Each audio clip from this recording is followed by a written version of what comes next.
Boa noite. Vocês estão bem? Vocês estão dispostos? Estou percebendo aí que o pessoal respondeu boa noite aí bem. Espero que estejam bem, meus irmãos. Abra sua Bíblia no livro do profeta Oséias,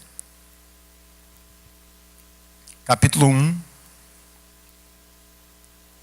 Oséias, capítulo 1. Vamos ler do versículo 1 ao 11.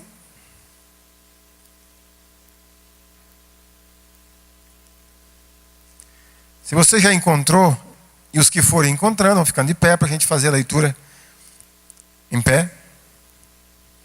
Oséias 1, capítulo 1, versículo 1 ao 11. Diz assim então a palavra do Senhor. Palavra do Senhor que foi dirigida a Oséias, filho de Beeri, nos dias de Uzias, Jotão, Acais e Ezequias, reis de Judá, e nos dias de Jeroboão, filho de Joás, rei de Israel. Quando, pela primeira vez, falou o Senhor por intermédio de Oséias, então o Senhor lhe disse: vai, toma uma mulher de prostituições e terás filhos de prostituição, porque a terra se prostituiu, desviando-se do Senhor. Foi-se, pois, e tomou a Gomer, filha de Diblaim, e ela concebeu e lhe deu um filho. Disse-lhe o Senhor: põe-lhe o nome de Jezreel, porque daqui a pouco castigarei pelo sangue de Jezreel a casa de Jeú, e farei cessar o reino da casa de Israel. Naquele dia quebrarei o arco de Israel no vale de Jezreel. Tornou ela a conceber e deu à luz uma filha. Disse o Senhor a Oséias: põe-lhe o nome de desfavorecida, porque eu não mais tornarei a favorecer a casa de Israel, para lhe perdoar. Porém da casa de Judá me compadecerei e os salvarei pelo Senhor, seu Deus, pois não os salvarei pelo arco, nem pela espada, nem pela guerra, nem pelos cavalos, nem pelos cavaleiros. Depois de haver desmamado a desfavorecida, concebeu e deu à luz um filho. Disse o Senhor a Oséias: põe-lhe o nome de não meu povo, porque vós não sois meu povo, nem eu serei vosso Deus. Todavia, o número dos filhos de Israel será como a areia do mar, que se não pode medir nem contar. E acontecerá que, no lugar onde se lhes dizia: vós não sois meu povo, se lhes dirá: vós sois filhos do Deus vivo. Os filhos de Judá e os filhos de Israel se congregarão e constituirão sobre si uma só cabeça, e subirão da terra, porque grande será o dia de Jezreel. Vamos orar, meus irmãos, mais uma vez. Nosso Deus, te agradecemos por esse dia. Creio, meu Deus, que para a maioria, se não para todos, foi um dia bom, talvez conforme os nossos conceitos de bom. Mas cremos, Senhor, que pela Tua palavra todos os dias são bons, porque foi o Senhor que os fez. E por crermos nisso, meu Senhor, estamos nesse dia, nesse lugar, te agradecendo pelo privilégio, pela oportunidade de podermos congregar como igreja do Senhor. E termos, meu Senhor, o privilégio de poder te cantar louvores, de dizer a Ti, Senhor, aquilo que o Senhor é para nossas vidas por meio das músicas. E agora, meu Deus, também podermos meditar um pouco na Tua palavra. Que ela seja, meu Deus, alívio, que ela seja conforto, que ela seja encorajamento para cada um de nós, que ela possa, Senhor, cumprir o propósito pelo qual o Senhor designou que ela cumprisse nessa noite. É o que te pedimos em nome de Cristo Jesus. Amém. Sente, meus irmãos.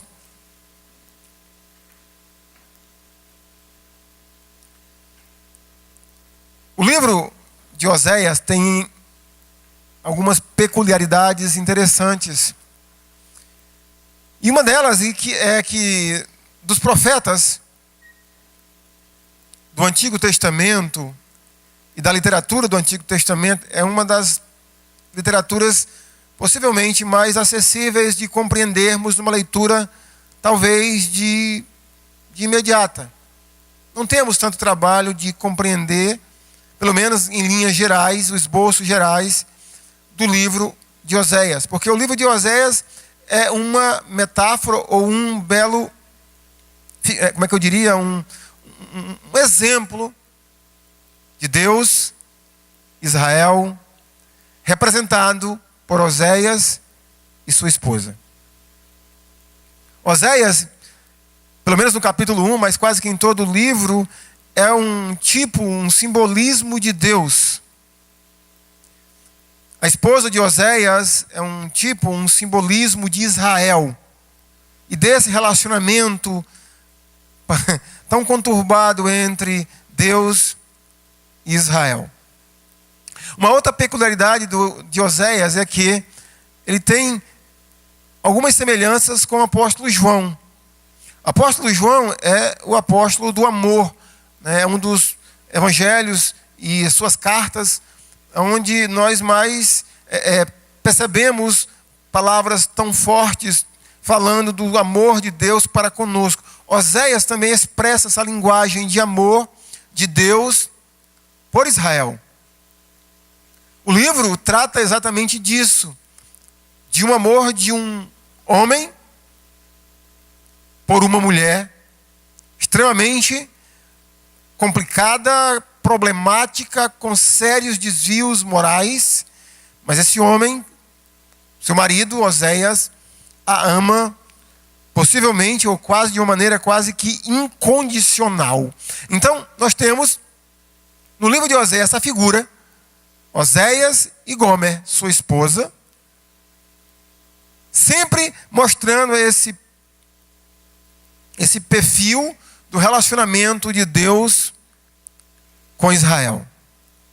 Aqui, irmãos, no capítulo 1, nós temos então algumas lições a refletirmos e naturalmente aprendermos por meio do relacionamento de Deus com Israel.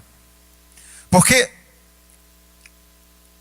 na linguagem ou na aliança do Antigo Testamento, ou o Antigo Testamento como um todo, nós temos aqui a imagem mais clara da posição ou a que Deus se compara e o que é Israel para Deus. Como eu falei, Deus é um marido, Israel é a esposa de Deus. E isso nos faz importante estabelecer esse contraste com o Novo Testamento, porque no Novo Testamento não é mais Israel que é a esposa, e não é mais o Senhor Jeová, Deus Pai, que é o esposo, mas agora no Novo Testamento nós temos uma aliança onde Jesus Cristo é o noivo e a igreja, naturalmente, é a noiva. Então nós temos esse contraste entre Jeová, Deus Pai, Israel, Jesus Cristo, o Filho, e sua noiva, a igreja. As lições que temos aqui, meus irmãos, são extremamente, eu diria, que muito preciosas e profundas para a gente refletir o nosso penúltimo culto do ano de 2016. E a primeira lição, quando nós olhamos o capítulo 1, que nós podemos refletir nela, meus irmãos, é que nem sempre é fácil obedecer ou servir a Deus. Quando nós olhamos no versículo 2, quando diz assim, quando pela primeira vez falou o Senhor por intermédio de Oséias, então o Senhor lhe disse, vai, toma uma mulher de prostituições e terás filho de prostituição, porque a terra se prostituiu, desviando-se do Senhor. Aqui nós temos uma ordem de Deus para Oséias, que eu não sei se você já parou para pensar sobre a dificuldade de Oséias colocar em prática esse mandamento. Não temos como saber a idade de Oséias quando Deus falou isso para ele. Mas imagine se você é a mãe ou se você é o pai de Oséias. E seu filho diz que Deus falou para você: Ou melhor dizendo, seu filho chega dizendo para você que Deus falou para ele casar-se com uma prostituta. Não é com uma mulher que já tivesse filhos. Não é com uma mulher que já foi casada. Mas com uma mulher que é prostituta. E possivelmente Deus falou para Oséias que aquela mulher, ainda depois de casada, continuaria se prostituindo. Continuaria traindo ele. Que possivelmente alguns desses filhos de Oséias, pelo menos aqui, capítulo 1 cita 3 filhos de Oséias, possivelmente não seriam filhos dele, e ele iria criar os filhos dessa mulher. Imagine obedecer uma ordem dessa. Não é casar com uma pessoa que de repente teve problemas ou teve uma vida na dependência química. Que pela dependência química essa pessoa se prostituiu.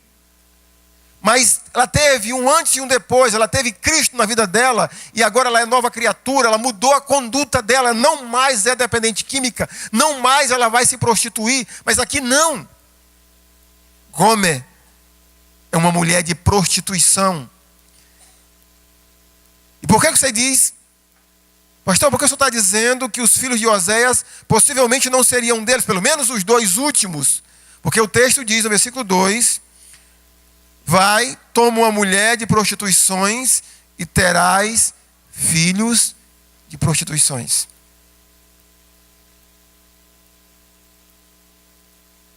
É claro que aqui nós temos Oséias, um tipo de Deus no sentido do seu relacionamento com Israel.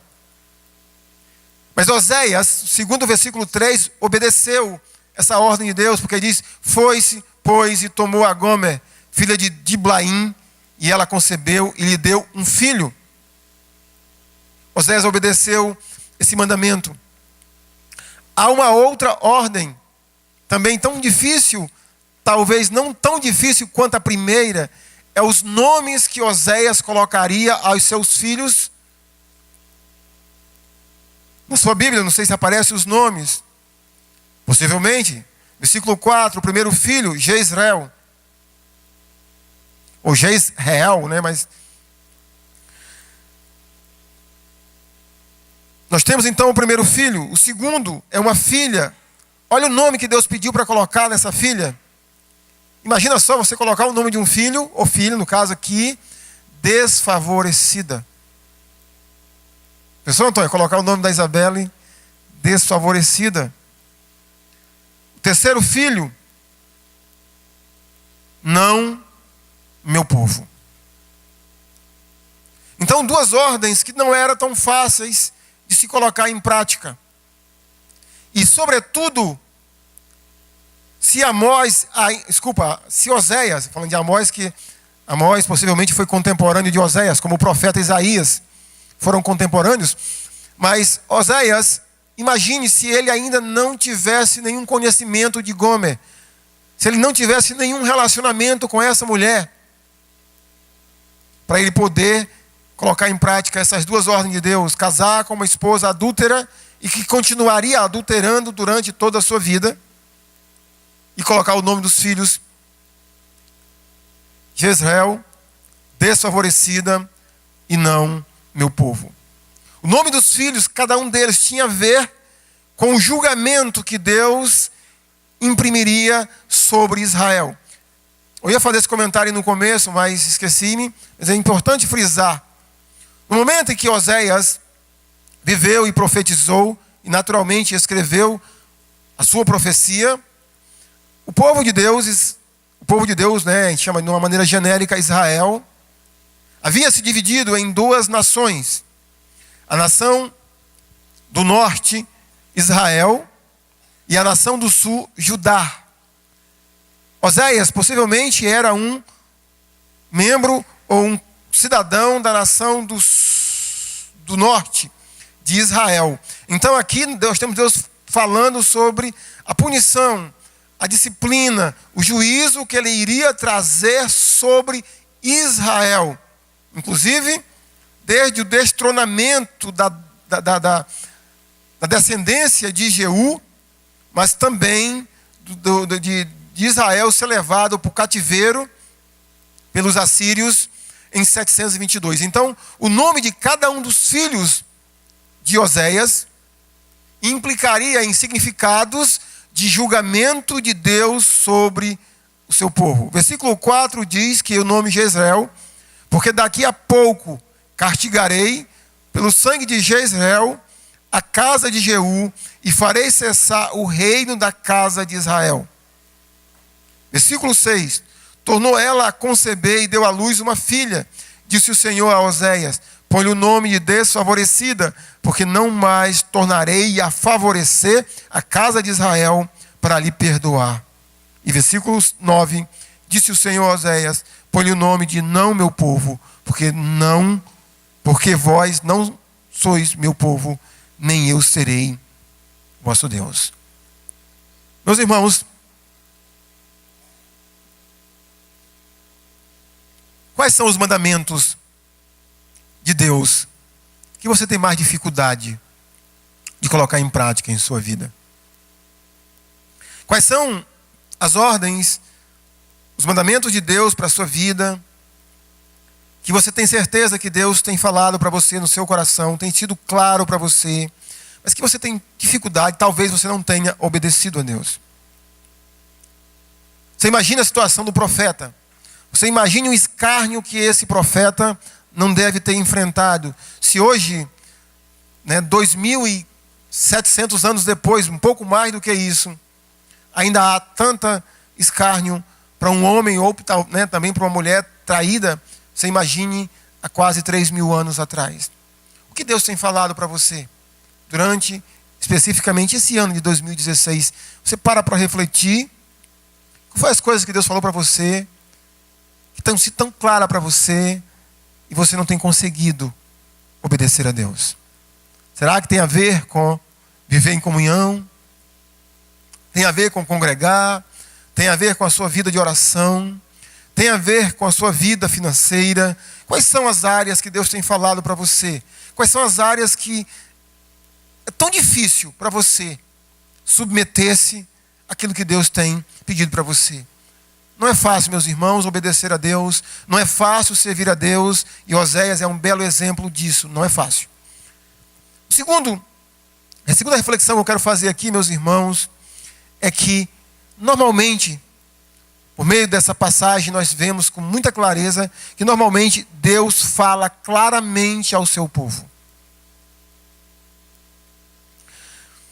Os profetas Isaías, Jeremias, Ezequiel, Daniel e Oséias e os outros profetas do Antigo Testamento, como alertaram Israel. E aqui a gente tem mais um exemplo de como Deus fala com clareza para nós. Uma passagem do Novo Testamento, em Efésios 5, salvo engano, versículo 14, que Paulo diz assim: mas procurai compreender qual é a vontade do Senhor. Em alguns momentos não é tão simples entender a vontade de Deus para as nossas vidas. Eu diria em alguns momentos. Mas em linhas gerais, é muito, não vou dizer fácil, mas é claro sempre quando Deus fala conosco. Nós temos, por exemplo, o profeta Ezequiel. Ele usa umas figuras de linguagens que, se eu fosse usá-las aqui, possivelmente alguns de vocês sairiam daqui escandalizados. Olhe e leia Ezequiel. O próprio Jeremias, um pouco mais contido do que Ezequiel.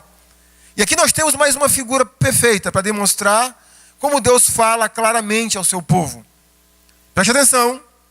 Deus diz assim para Oséias: Oséias, aqui um homem, você vai me representar. Você vai ser a minha parábola.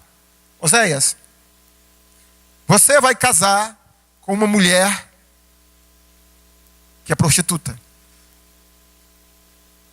E mesmo sendo prostituta, ela vai continuar sendo prostituta. Você vai dizer para as pessoas que o exemplo de marido que você sou eu, Deus. O comportamento de Gomer, sua esposa, é Israel. É assim que ela age para comigo. Oséias fez isso. E mesmo assim, Israel não ouviu a voz de Deus. Se não bastasse o exemplo de um marido traído e fiel à sua esposa, e de uma esposa infiel e desonesta para com seu marido, Deus já disse mais para Oséias: você vai usar os seus filhos como exemplo. Porque do jeito que Gomer continua sendo desleal e infiel a você, o nome de cada um dos seus filhos, Oséias, vai representar, vai significar a minha punição gradativa sobre Israel até a sua destruição total. Deus geralmente fala claramente, meus irmãos. O que Deus tem falado para você de maneira tão clara, tão nítida, e você não tem obedecido? De que forma Deus tem, inclusive, falado a você, e talvez de juízos que Ele pode trazer sobre a sua vida? Deus não vai destruir a sua alma, porque a sua aliança com Deus, se você entregou a sua vida a Cristo, ela é indissolúvel, ela é inseparável. Mas Deus pode destruir o seu corpo. Deus pode destruir o meu corpo, se eu não me submeter aos mandamentos do Senhor, aquilo que Deus tem me falado tão claramente. Deus fala claro, meus irmãos.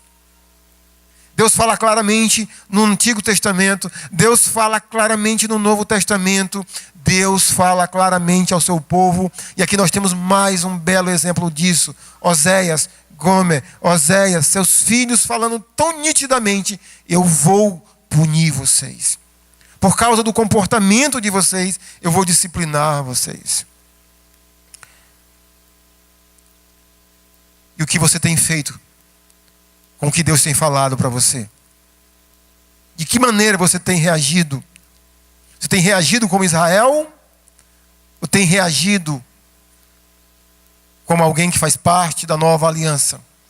Terceira lição, irmãos, que eu queria ressaltar do capítulo 1 de Oséias, é como é o nosso relacionamento com Deus. Eu vou tirar aqui o nosso e vou colocar na primeira pessoa. Como é? Acho que é a primeira pessoa, como é o meu, como é o seu relacionamento com Deus. O seu relacionamento com Deus, meus irmãos, minha irmã, meu irmão, ele é um relacionamento de fidelidade ou de infidelidade? Sendo você e eu participante de um relacionamento com Cristo, de que maneira, irmãos, nós temos vivido esse relacionamento? Eu confesso que eu tenho extrema dificuldade de crer se é possível alguém lavado pelo sangue de Cristo, selado com o Espírito Santo, regenerado, de manter o relacionamento com Deus da mesma forma que Israel manteve. Eu tenho dificuldade, por causa de tantos textos que temos no Novo Testamento. Mas digamos que seja possível você ser uma nova criatura, um filho de Deus, participante naturalmente da noiva, ou parte da noiva, melhor dizendo, da igreja de Cristo, você desenvolver ou manter um relacionamento com Deus de infidelidade. Porque na verdade, irmãos, todos nós, todas as pessoas que conhecem a Deus, só têm esses dois relacionamentos com Deus. Ou é de fidelidade, ou é de infidelidade. Não há um meio termo. Não há como você dizer, não, eu não sou fiel, mas eu sou, assim, mais ou menos. Não há meio termo. Então, de que maneira você desenvolve ou que você mantém um relacionamento de infidelidade? Pastor, como é que eu posso ter um relacionamento com Deus de infidelidade? É só olharmos para o exemplo da mulher de Oséias. Essa esposa, essa mulher chamada Gomer, ela tinha um marido que amava ela, que cuidava dela, que dava tudo para ela. É só você ler o livro de Oséias. Mas ela não amava esse marido. Ela traía esse marido. Ela se prostituía com outros homens. Possivelmente, meus irmãos, Oséias era sempre segundo plano na vida de Gomer.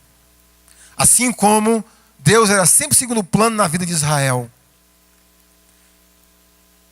E se Deus não é prioridade na minha vida e na sua vida, nós somos a Gomer da história.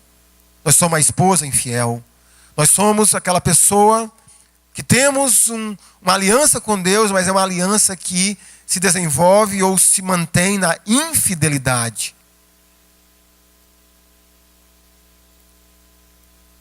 Como é que se constrói, meus irmãos, um relacionamento de fidelidade com Deus?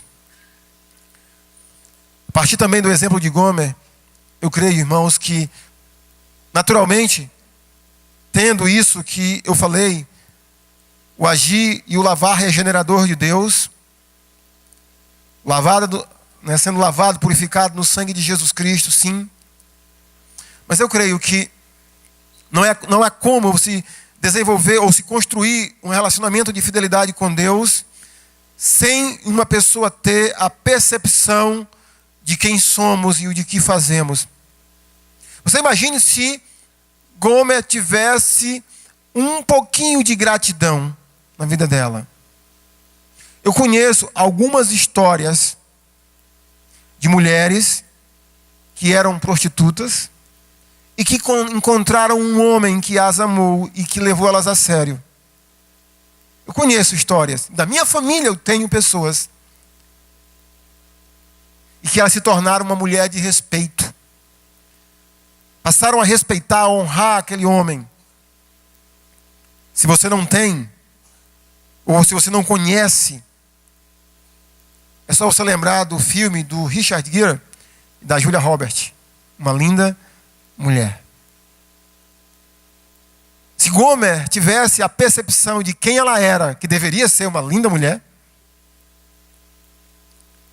e de onde Oséias a tirou, de onde Oséias a levou, o que Oséias deu para ela, proporcionou para ela, ela teria construído um relacionamento de fidelidade com Oséias. Mas Israel não tinha essa percepção, como Gomer também não tinha.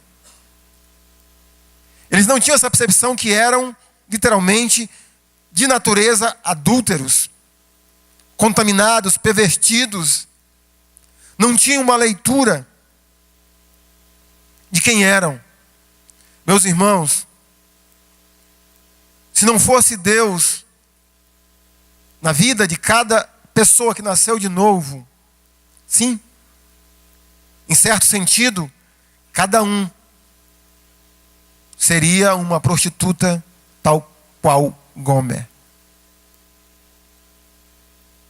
Então, para construir um relacionamento de fidelidade, meus irmãos, somente por meio da percepção de quem somos e de o que fazemos. Possivelmente, quantas vezes, irmãos, quando nós desobedecemos a Deus, nós fazemos o que Gomer fez. Trair o seu esposo, aquela pessoa que tanto lhe ama. E por fim, a quarta lição que eu queria refletir, meus irmãos, é sobre o amor de Deus pelo seu povo. Há um segundo mandamento da lei de Deus, é não chamar o seu santo nome em vão. Mas aqui nessa, poderíamos chamar de parábola, Oséias, Gomer, Deus, Israel. Você já parou para pensar qual é o papel que Deus assume? Parou para pensar de um marido traído. Mas não é um marido traído, irmãos, às escondidas. Que ele não sabe, ou uma esposa traída que não sabe o que o marido faz. É um esposo traído que sabe nitidamente cada uma das traições da sua esposa amada. Ele sabe. Possivelmente ele conhece aqui, Osé, os homens que Gomer se relacionava com eles. Eu também tenho na minha família exemplos de homens que são exatamente Oséias da história. Que são casados com uma mulher, que eles a sustentam. Fazem tudo por ela, melhor dizendo. E ela,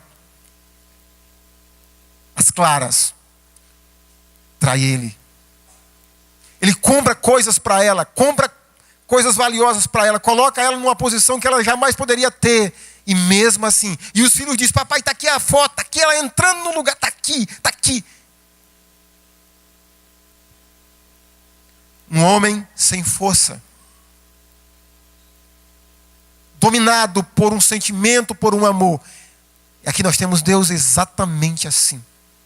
O Deus Todo-Poderoso, por amor ao seu povo, suporta traição após traição, adultério após adultério. É como se fosse um homem fraco, que não tenha força ou que não consegue ter força para se libertar desse sentimento por essa pessoa que só lhe traz o mal.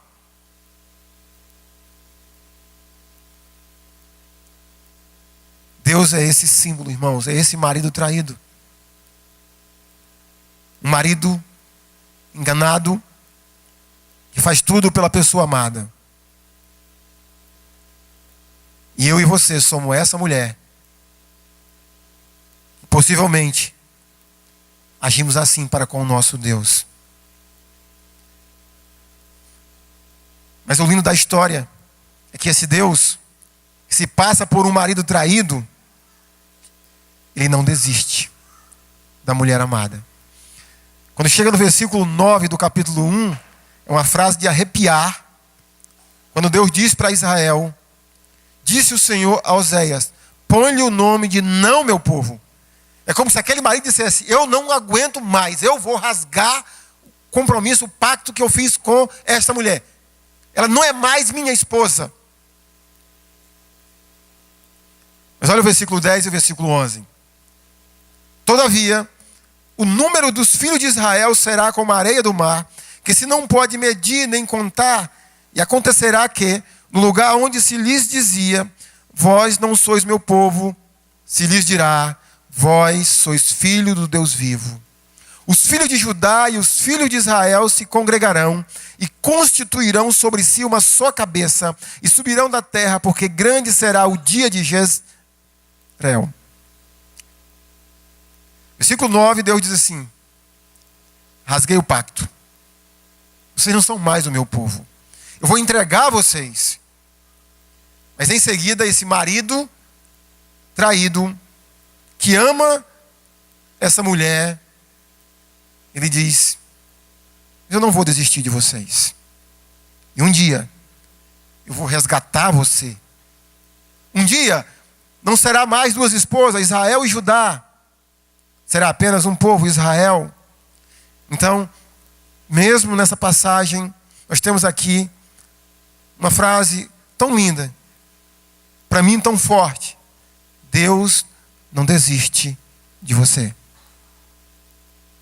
Deus não desiste de mim. E eu não sei você, meu irmão, minha irmã, mas quando eu ouço essa frase, Deus não desiste de mim, eu posso dizer um amém. Você pode dizer um amém? Deus não desiste de mim. Lembra? Romanos 8.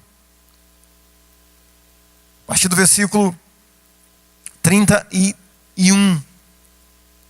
Quando o apóstolo Paulo começa a falar do amor de Deus, ele diz que nada poderá nos separar do amor de Deus. Nem morte, nem vida, nem anjos. Então aqui nós temos exatamente essa imagem de um Deus que não desiste do seu povo.